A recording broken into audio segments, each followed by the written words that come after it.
Bienvenue chers téléspectateurs sur EBC, c'est moi Zalal Amourkan avec le journal. L'ancien secrétariat de l'Union africaine a déclaré que la victoire d'Adwa a annoncé le mouvement de libération de l'Afrique.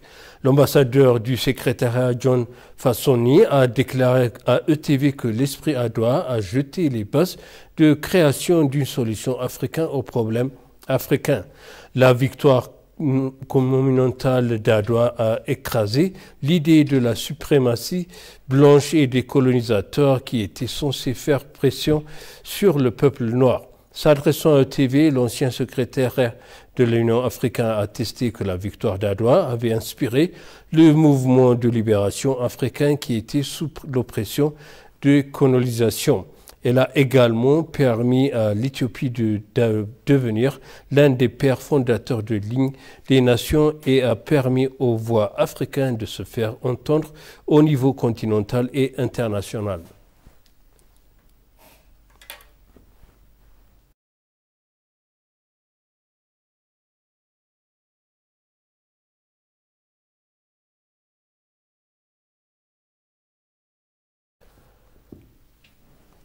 Le bureau du Premier ministre a déclaré que le comité macroéconomique national a organisé une réunion pour évaluer la situation économique globale et les activités du pays.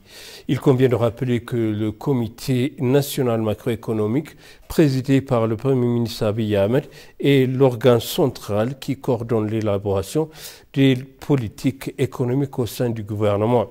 Dans ces délibérations, le comité s'appuie sur les idées de l'analyste d'experts provenant des gouvernements, des universités et des institutions de recherche, a-t-il indiqué.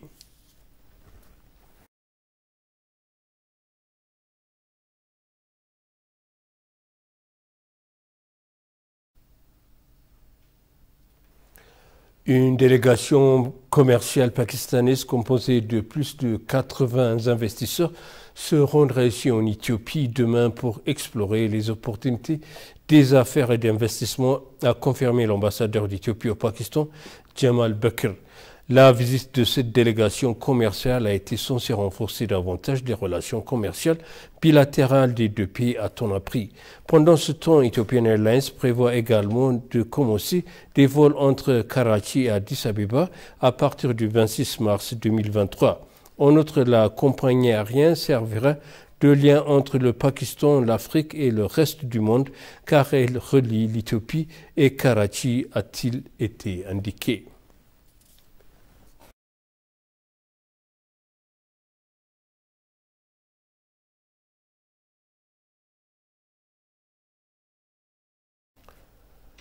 L'ambassadeur d'Allemagne en Éthiopie, Stefan Orr, s'est entretenu avec le ministre du Commerce et de l'Intégration régionale, Gebremesqel Tchala, et l'ambassadeur du ministère du Tourisme, Nassis Tchali.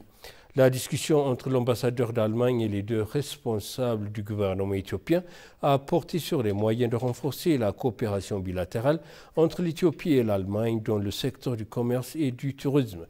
La discussion s'est tenue en marge du Made in Germany Africa Expo qui se déroule à Addis Abeba pour 3 jours à l'hôtel Skylight dans la ville capitale.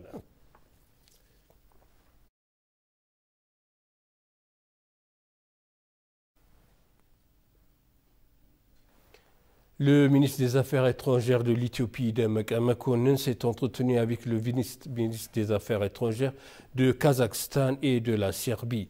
Demek a donné un bref aperçu de la mise en œuvre de l'accord de paix de Pretoria et a noté la nécessité d'élargir les relations dans le commerce et l'investissement.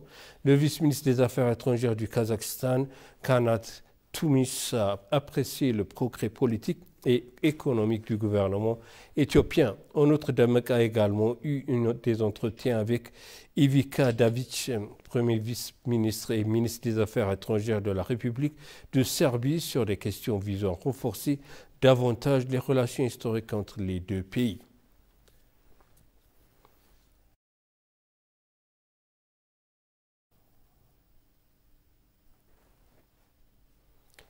Le directeur du mission de l'ESCED en Éthiopie et à Djibouti, Sean Jones, a déclaré que les États-Unis, par l'intermédiaire de l'Agence des États-Unis pour le développement international USAID, restaient déterminés à fournir une aide humanitaire dans les régions touchées par le conflit en Éthiopie.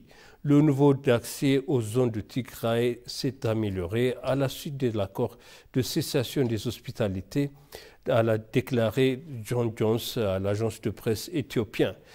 Approché par l'agence de presse éthiopienne USAID, le directeur de mission en Éthiopie et à Djibouti a déclaré qu'un grand pourcentage de l'aide humanitaire est concentré sur les communautés touchées par le conflit à Afar et à Amhara et à Tigray.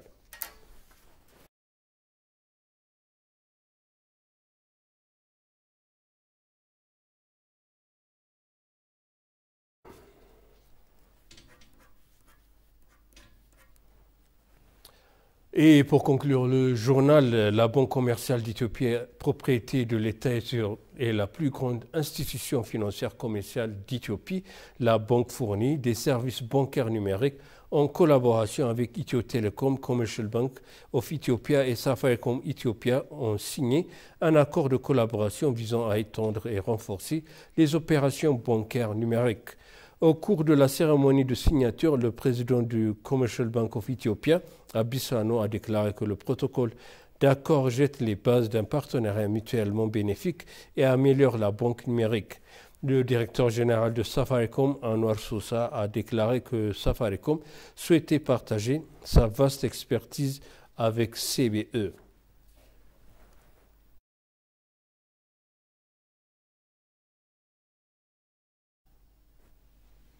Et maintenant, je rappelle les titres principaux. Le comité macroéconomique évalue la situation économique globale du pays. Une délégation commerciale pakistanaise prévoit de se rendre en Éthiopie.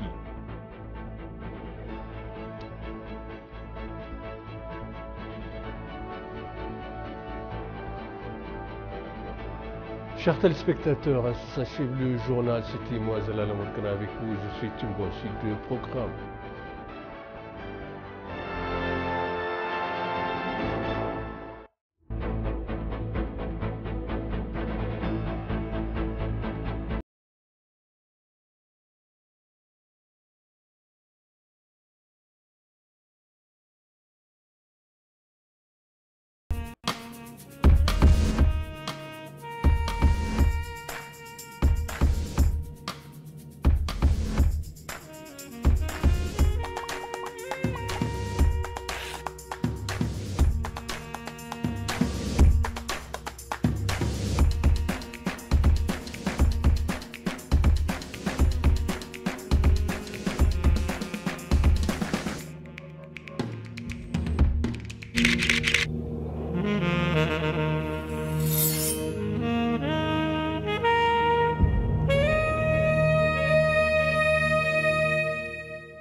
Le jour de la victoire d'Adwa est une fête nationale en Éthiopie qui se célèbre chaque année le 2 mars. Cette journée célèbre la victoire de l'Éthiopie sur l'Italie en 1886.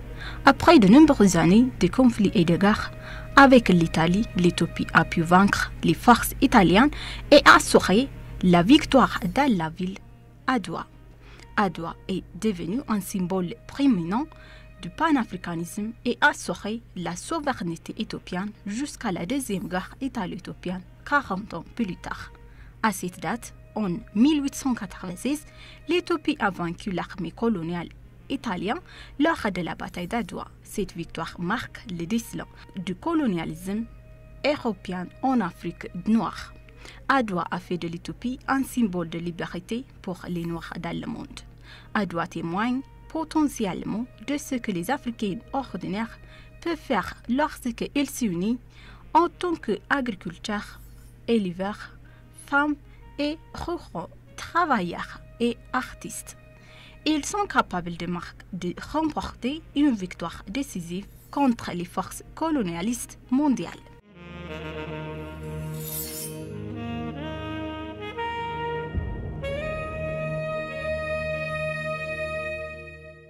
La victoire d'Adwa a été une victoire obtenue grâce à l'unité de tous les Éthiopiens et c'est une démonstration que l'Éthiopie peut résoudre ensemble les problèmes auxquels elle est confrontée à différentes époques. Il est possible d'assurer l'unité du pays en respectant les droits de tous les citoyens éthiopiens. La victoire a été nommée à Doha après que le Ménélik II ait infligé un coup de décisif aux soldats italiens lors de la bataille d'Adwa, forçant l'Italie à reconnaître la souveraineté nationale de l'Éthiopie le 1er mars 1886. Adwa est un lieu situé dans le nord de l'Éthiopie. Bien que l'Éthiopie n'ait jamais été entièrement colonisée, le jour d'Adwa est célèbre, un peu comme un jour de l'indépendance.